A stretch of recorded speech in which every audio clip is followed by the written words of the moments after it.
hablar sobre la literatura infantil, vamos a hablar de un autor muy importante, como lo es Jairo Aníbal Niño. Es un escritor colombiano dedicado fundamentalmente a la literatura infantil y juvenil.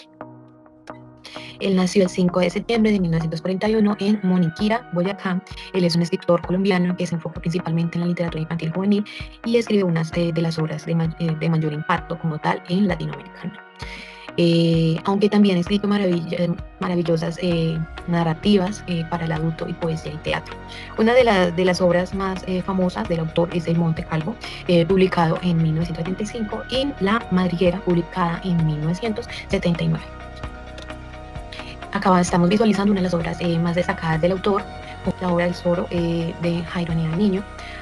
No obstante, los niños pueden recuperar de alguna forma los sueños, la esperanza, la alegría, los juegos, la creatividad, la imaginación y entre otras fortalezas del espíritu infantil como tal. Por tanto, se sugiere un buen libro, invita al futuro lector a llamar su atención y curiosidad por ello. Claro que el caso de la obra Zorro de Jairo Aníbal Niño es uno de los libros más adecuados para causar interés y curiosidad, sea como tal al lector.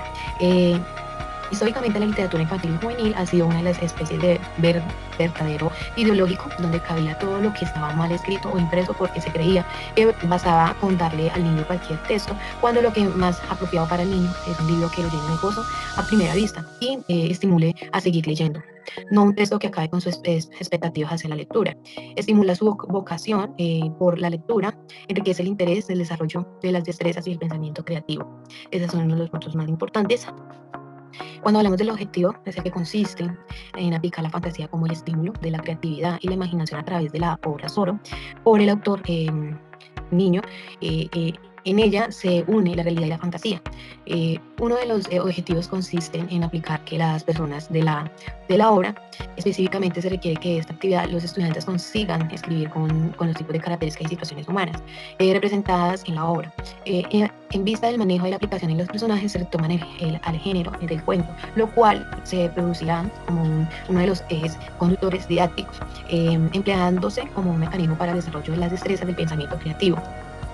Primera, ¿qué escritor infantil colombiano al lado de su obra recuerda que han iniciado en su gusto literario? Bueno, yo personalmente me acuerdo mucho de este autor, que es Rafael Pombo. Es un autor que desde muchos años de mi infancia estuvo obras como El Renacuajo Paseador, El Renacuajo Paseador, La Pobre Viejecita, Mi Ringa, Mi Ronga, y entre otras. Realmente, pues, la cartilla Nacho la exigían mucho en el colegio, entonces teníamos que llevarla, y es con esta cartilla trabajamos. Y obviamente estaban muchas de las obras de Rafael Pombo.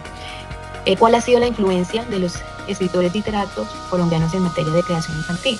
Bueno, pues recuerdo mucho que el Rafael Pombo fue uno de los más famosos, uno de los poetas colombianos famosos que inculcó e incluyó mucho en la infancia. Paulista, un diplomático, él es colombiano, dedicó pues toda su vida a la escritura de texto infantil, poético. De hecho, muchos niños, como ya lo mencioné, muchos niños colombianos han aprendido a leer el famoso Rin Renacuajo.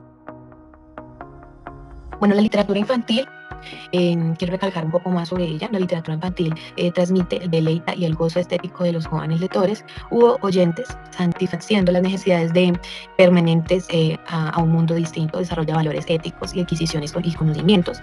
Los niños que leen y escuchan los relatos, las historias, las anécdotas, los poemas, los cuentos, forman un cúmulo de información y conocimiento sobre la historia, la cultura y las ciencias, en que requieren como tal y enriquece su vocabulario y estimula su creatividad e imaginación. Por ello, las obras de Zorro podrían formar parte de la emprendedoras creencias y imaginaciones de los niños. La principal misión es relacionar a los personajes de la obra con una enseñanza de reflexión, como la obra no es solo de aventura, sino también de que de alguna manera los niños podrían lograr identificar los personajes y distintos contextos de la vida real, como lo es la amistad, el heroísmo, la humildad y la protección. Entonces pueden asociar estos diferentes contextos de la vida real. Bueno, para hacer una breve conclusión, a lo largo del recorrido histórico de la literatura infantil y juvenil y las referencias y motivaciones de la literatura fantástica, se encontraron aspectos de suma importancia, los cuales han marcado a la fantasía.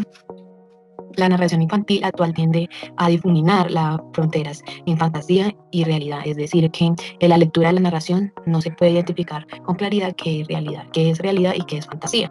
Salta en el punto en el que por el cual se trabaja la fantasía desde el punto de la noción del estímulo, como lo es la creatividad y la imaginación.